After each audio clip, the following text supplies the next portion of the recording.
Welcome to the Figure Salon Podcast with Rachel and Drew. I'm Drew. I'm Rachel. Welcome to the show, everybody. Hope your day is going well. Our day is batshit crazy, but we love it. All is well. We're not complaining. I'm not complaining. Are you? I mean, I probably complained a little more this week than usual.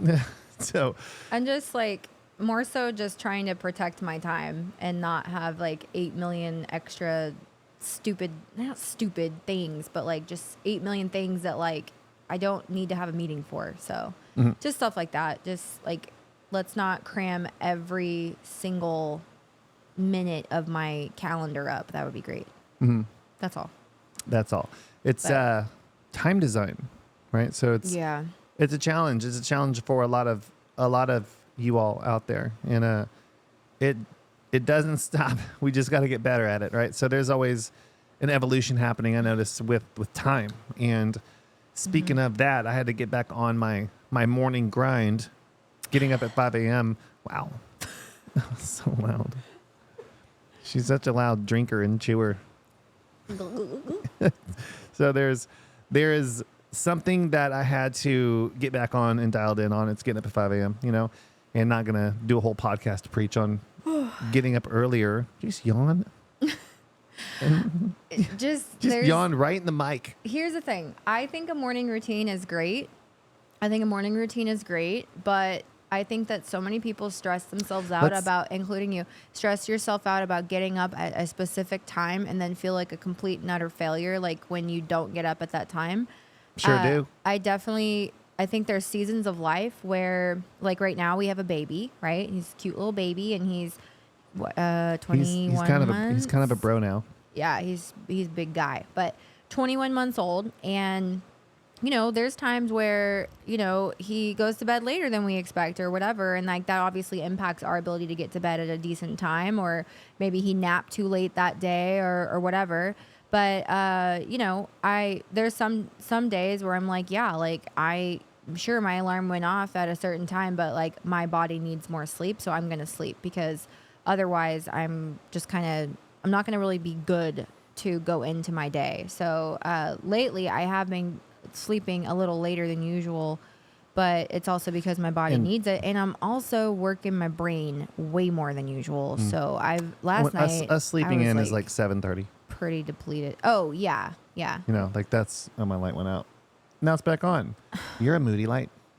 So there's she's right. There's seasons, and yeah, I think when you try to I don't know.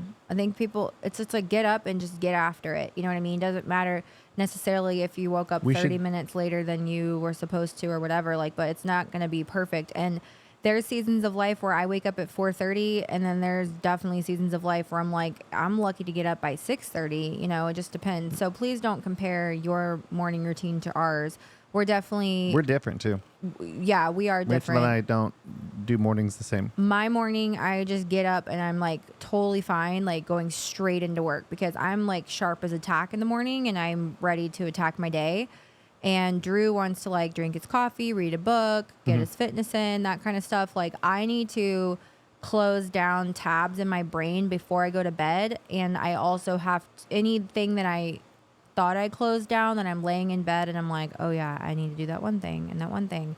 I usually will get all of that stuff done in the morning so that I don't have to deal with it, and I can fully let it go. Mm-hmm.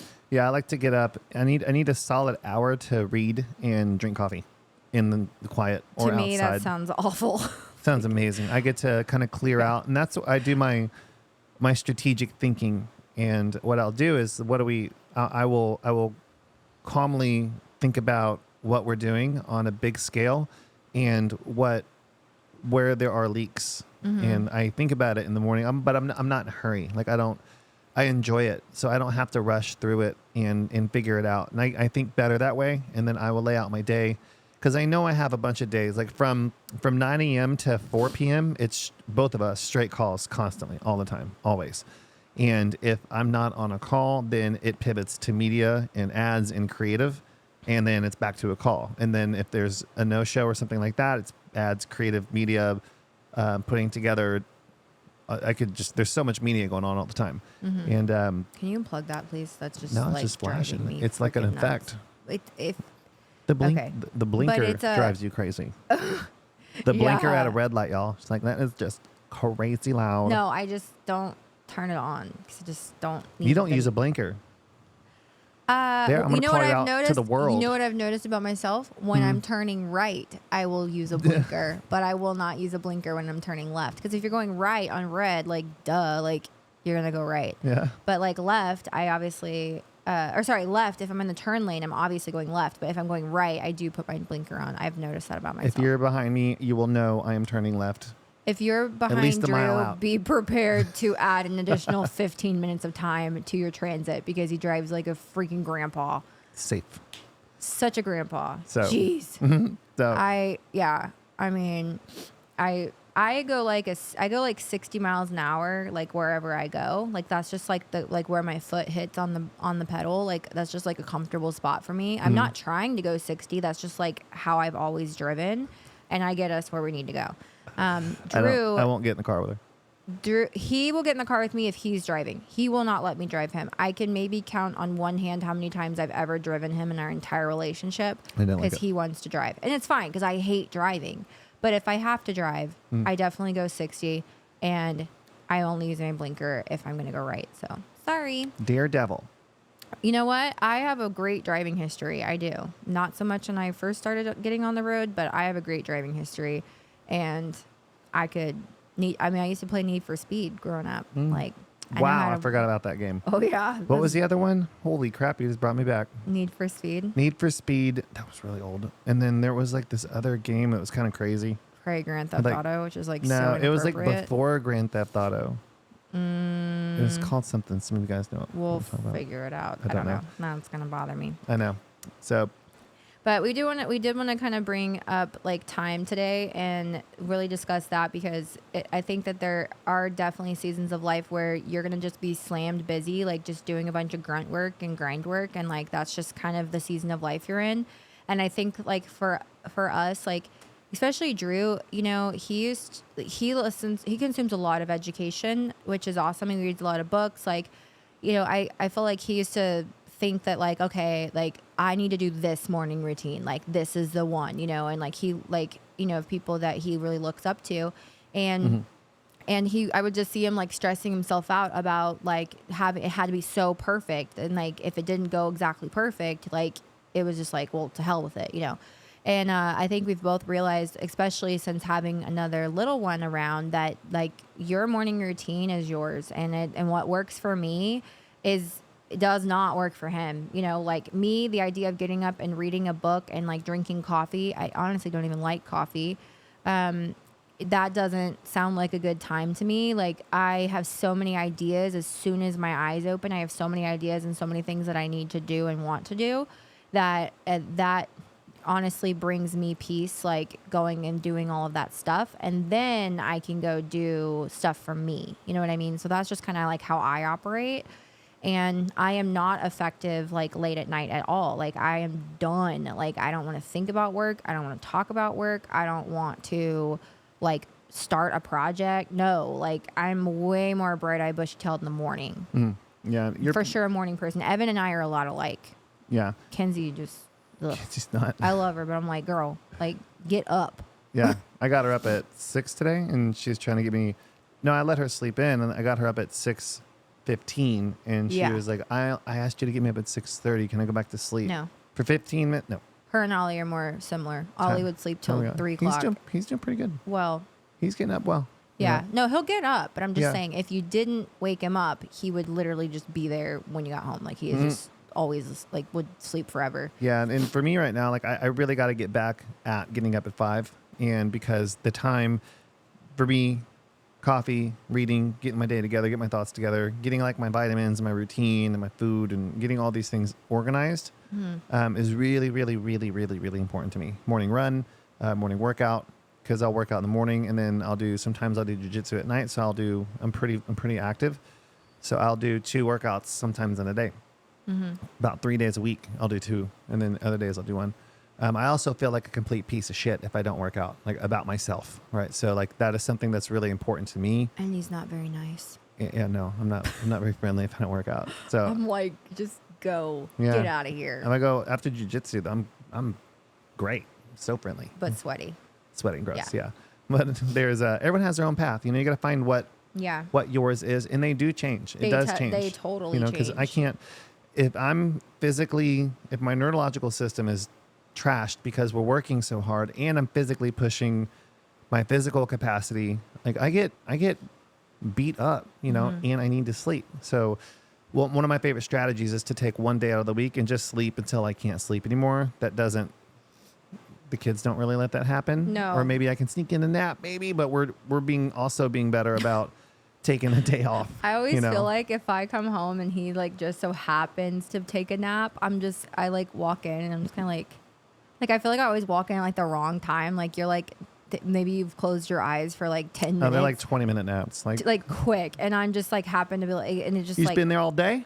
Like been sleeping all day? Like what the hell, just No. freaking napping on the job, like, but that's just always like timing and perspective. Like what is actually happening is not what it seems, and that also reminds me of a moment that happened in the salon where like assuming things is something that like we try really hard not to do of one another, like trying hard not to assume that like he meant to say that way, or I meant to say that way, or whatever.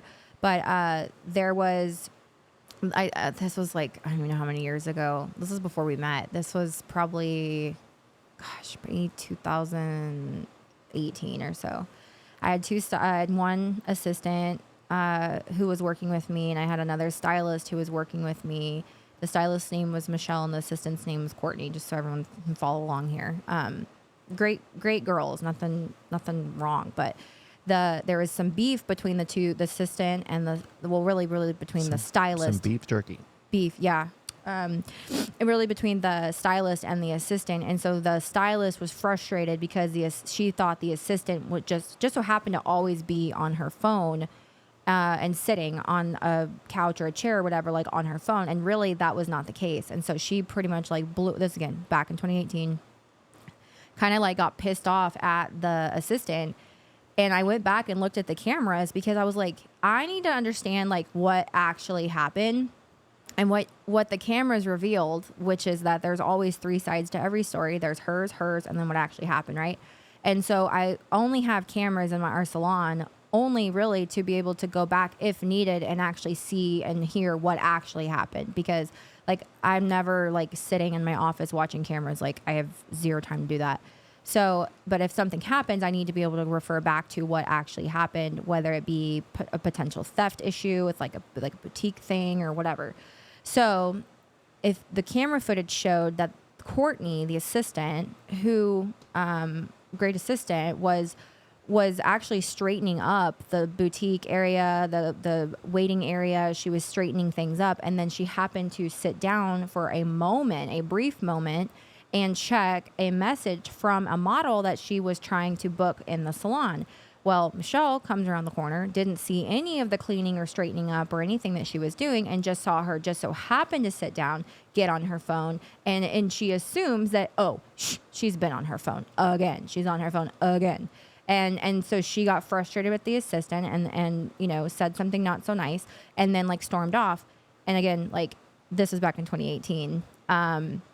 Like none of this shit would happen now in my salon. Like I've not tolerated it at all, but I did bring them together and I did say, hey, actually what you failed to see was this is actually what happened. She didn't see you like coming around the corner, right? She didn't, in her mind, she was like, oh, well, I'm responding to a model, something like for my career, something I'm trying to do to, enhance my career and succeed. And then now I'm getting freaking, lashed out at because it looked like I was just sitting and doing nothing. So perspective is everything. I want you guys to remember that, not just in like your marriage or your relationship, but in your working relationships with your team. Don't assume anything. And if you do have some sort of other thing that you could reference to be able to get more clear about what actually happened, like definitely have something like that. But that I see happens a lot. Like, and I wanted to kind of use that as an example, that story. Yeah. And think about if you say you hold an index card up, and I'm holding it up to the camera. If you're not watching, I'm pretend holding up an index card to the camera, and the color of the card that I'm showing you is orange. So you see orange on one side, but it's white on my side. So I hold up this index card, which is one side is facing you is orange, the side facing me is white, and I ask you what color that is, and you say orange. I say no, it's not orange, it's white. You're like, it's not white, dude, it's orange. And then we go back and forth about something stupid, right? But the perspective in which that we are viewing, the plane that we're viewing the index card matters. It matters more than anything, because I'm not going to see the orange unless I communicate with you about what you see from your angle. What lens are you looking through? Not what lens am I looking through, because it's my lens. I'm going to see the lens my way. And when you lead people, if you're running a business, that is really, really important to know, and as well as a marriage. That's really important to know. That's honestly why divorces happen, is because of that. It's like, it's orange, it's white, it's orange, it's white, it's orange, it's white. And then, Yeah. And one thing too is like this actually kind of like, I actually said this morning. We were talking just about like random things.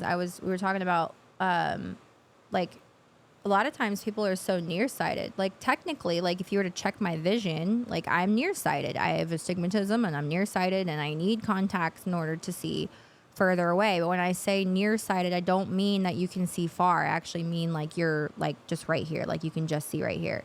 It's a different context in relation to like vision. But a lot of times in business and in life, we're so focused on what's right here, we're not even thinking about the impact of whatever we're doing or saying or feeling, and what that impact is down the road. So, and in business, it's hard. Like, you have to make decisions. You have to you invest in things like, like we were discussing this just the other day. Like there's so much, obviously we started BYOB, and that's been insanely popular and very, very amazing, and been absolutely amazing. But like there is a ton of money going out, right, to be able to expand our inventory and things like that. And, it was like, I'm glad we have each other to be able to like contribute, and pep talk and support the other, because a lot of people don't have that other person in business to do that with. So we're pretty lucky to have that with each other. Mm-hmm. But like, there's times where despite what we know, right? Despite, yes, we are thinking long-term. That's why we make the decisions and we're doing the things we're doing today.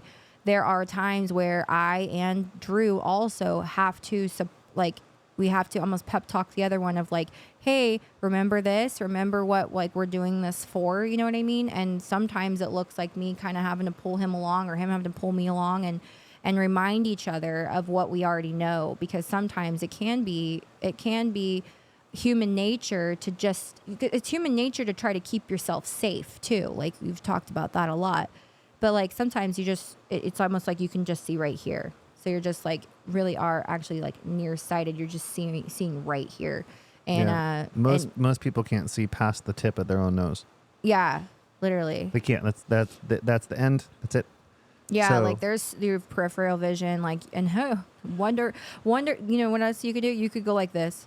You could look around, whatever obstacle is right in front of you, just go around it, over it. You have other senses as well. Yeah. Other than your eyeballs, So there's speaking of other senses, you got some allergies going on over there? I'm in this dusty shed with you. There's a spider web over there. In this dusty shed. We might have to move this thing. What?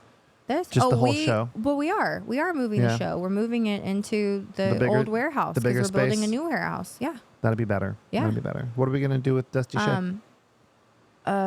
Clean it for one. Yeah. I feel like this has not been cleaned in a while. I mean, we're only in here once a week, but it's closed off. It's not. It has nothing to do with other than like dirt or like dust, like from the outside coming in, because we have a actual like bay door here, and that door is not insulated or sealed, and so as we open it and close it, like stuff blows in. It's not disgusting. No, it's not. It's not like that. But there's like some pine needles over there. Well, pine needle blew in. It's a shed. A couple. So. There's a June bug over there, and it's not June anymore. So.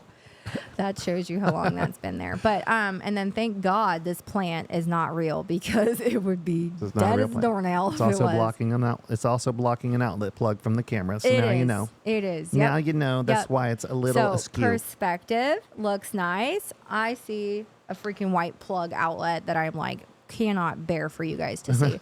But isn't that funny? Isn't that how life is in business? So things are not always what they seem, but we do try to keep it pretty real with you guys and always talk about the challenges and troubles and things that come along with just owning a business in general, but building an empire, which is exactly what we're trying to do. And also being able to, you know, like have our family, keep everybody alive and well and doing well, you know, like it's, keep them healthy. It's a lot, you know, we obviously we say prayers every night. I mean, Drew, most of the time he remembers. Other times I'm like, hey, give me your hand. And so he'll always say a prayer. In like a minute and a half. He too. does. I could count to 60 and he'd fall be like, asleep fast. Lights out. But anyway, so like praying every night for, and also thanking God in advance for stuff that hasn't even happened yet. Like, I think that's really important to do. And I think that is a good reason, or a good reason why I think most of the time we have a pretty positive outlook. And I mean, there are so many challenges, Jesus Louise, but like, there's so many challenges, but like being able to thank God in advance for like even solving a problem that you're already in, and like the problem is not solved, but you're thanking him in advance anyway. And I think that is one of the reasons that although we have a lot of challenges, they end up kind of working themselves out in not our time frame, but in God's time frame. Every single one of them work themselves out. 100%. I was actually moved a little while back. I don't know what we were doing, but I was moved because I thought about it, and everything we've prayed for has happened. You know, so it's like, what? We're swinging at 100% on our goals. No bluster there. Like straight gratitude and humbleness as I share that with you. And it's crazy because you grow, but there is an additional responsibility to growth. You know, you make more money. There's more responsibility with earning more money and having large companies and a bunch of employees and multiple businesses. And now we're doing real estate. And now we're doing, you know, I got a crew doing stuff like that. I got to take care of these people, you know? And isn't that like, I see this all the time though. There's a local business. I won't say which one, but there's a local business that it was just like, it was crazy. Like, I remember I told you what happened this morning. I found out about something yesterday and I was like, wait, what? Are you them? What? Like, I just couldn't even believe it. Like, it was crazy. So basically, long story short, and trying not to spare details specifically to identify these people, but they had a couple businesses. Apparently, there was some sort of affair issue that happened. I mean, Christian couple, this affair or whatever happened, and they literally ended up overnight, like their freaking companies just shut down. And I'm just like, wait, what? Like, they were like, that was like the spot. Like, that was like the place to go. Like, what are you talking about? You know? And I'm like, wait, but it was like a Christian business. Like, what? You know, you never know what is going on behind closed doors, number one. And two, there isn't, I just see this all the time. And it doesn't matter if it's a local couple, a celebrity couple, a whoever, you can fall from your freaking throne any day of the week. Like like things could be going great, and then all of a sudden you're just like on the freaking pavement, like in shambles. Like, and it really, I think, comes down to like your life choices and what you're doing. And you know, just I definitely think money changes people. It 1000% does. It'll change people. You can I want you guys to imagine if you were like, you remember when like we're kids and like, let's say we went to Galveston or something, and you know, our parents are kind of sort of watching us. They're like in a chair on the beach or whatever. My mom didn't want to ever get her hair wet, so my mom's like out there, and I'm like, hey, you know, I'm like swimming, doing my thing, not going out too deep, right? Because I couldn't see through the water. But like eventually you end up kind of drifting away from like what you know, which is like your parent. You end up drifting away, and you think in the moment that you are still right there where you were. Like, yeah, my mom's right there, I'm right here, I'm like straight out from her, like I'm right here. But then the current starts to push you away, and before you know it, you're either too far out and you get caught in a rip tide. Is that what it's called? Rip current. Okay. Yeah, same thing. I think I'm confusing it with a song by that one of the guy Vance or whatever. So like you're caught in a rip current, or you have like just drifted far down the beach from your parent or from what you know, and that is very easily something that happens in business and in life, you can so very quickly get drifted away. And you don't realize that it's happening when it's happening either. And then you wake up one day and you're just like, where the fuck am I? Yeah. How did I get down what? here? How did I drift all the way over here to Cuba? I was in Florida. Like, what happened? You just don't realize like how far you've gone away from. It could be, your standards. It could be your morals, your system or process in your business. Like, it could be anything. Like, really your structure as a human. It could even be your morning being. routine. I mean, you could take this whole story and apply it however you wish, but I think it's important to remind yourself as best you can along the way, and also be able to count on the partner that you're doing life with to like, hey, call me out on my shit. Like, call me out on my stuff, and when I'm maybe not doing or acting or being the way that I need to be, do, or act, like, remind me of who I am and what I'm here to do. You know what I mean? And what we're doing all of this for in the first place. So I think it's a lot harder if you're doing life and business alone, but it's a lot better when you have someone, whether it be your partner, your spouse, a manager, a mentor, somebody, anybody really, to just kind of help keep you centered. And for us, the biggest person with the biggest impact for us is our creator, which is God. So hopefully you guys are believers listening to this. And if you're not, I hope this sparks some curiosity for you to explore maybe believing in something bigger than yourself. Yeah, I mean, there's absolutely no way that I wouldn't even be sitting here if there was no God. I almost died in 2017, so. We should do an episode about that. Or you should. Okay. Well, I look at, even if you're like a logical thinker, Maybe thinking about that'll be something really big like 50. that. Something like a logic. This is episode 50. Oh, maybe it'll be episode 50. This is 500. And so this is like, I mean, with what she was talking about, not to get too deep into it, but really, if you even a logical thinker, or here, like a logical thinker, if I'm wrong about my beliefs, I'm wrong, and I'm wrong for my life, a lifetime of wrongness. If I'm right forever, right? If I'm the flip side of that. Wait. So one more time for the people in the back. What was it? So if I'm wrong about my beliefs, believing in a creator, God, then I'm wrong for a lifetime, and then whatever. Boom, dead. I don't lose anyway. Then I'm whatever. But if I'm right, then I'm right for eternity. Now if I'm the opposite, if you flip that coin, if someone doesn't believe and they're wrong, then you're wrong for eternity. So something that is one place I don't want to be. Something that just to think about. It's just a thought experiment, rather. So, but I guess we'll leave it there for this one.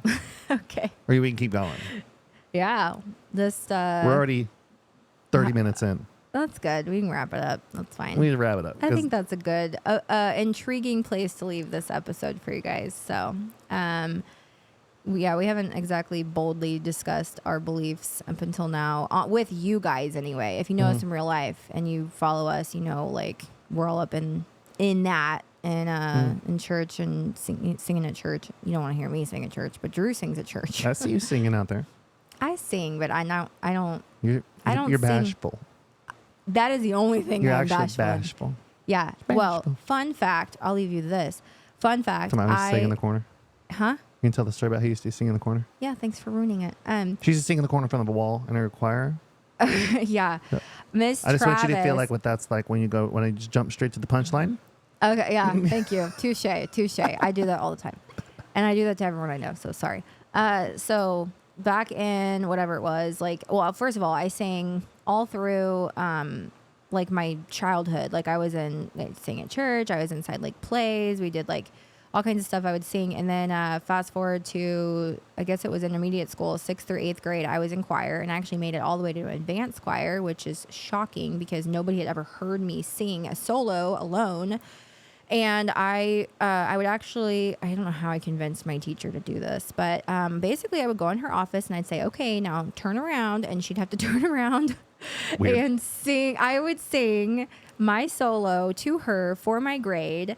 And I just couldn't have her look at me while I sang. Like I would just literally melt into the floor. Like I would just rather die than do that. And but something about people staring at me like while I sang, I just couldn't do it. What's so strange though is I can get on a stage and I can talk in front of people, like no big deal. But when it comes to singing, like know, people that sing on stage, when they talk, they have trouble talking in public. You know? Okay. Not all of them, but a lot of them do. That makes me feel better about myself. Yeah. But yeah, maybe one day I'll share with you guys my story, and then maybe one day we'll let Drew sing a little song for maybe you guys. Could sing no to them. No. And we can accomplish that. We can overcome your fear. No. Okay. I'm okay. I'm good. It's an idea. Give me a couple tequila shots. Maybe I will. Just kidding. I don't drink very much. Y'all know that about me. No. Cool. Well, let's wrap it up. All right. Thanks for listening. See you on the next episode.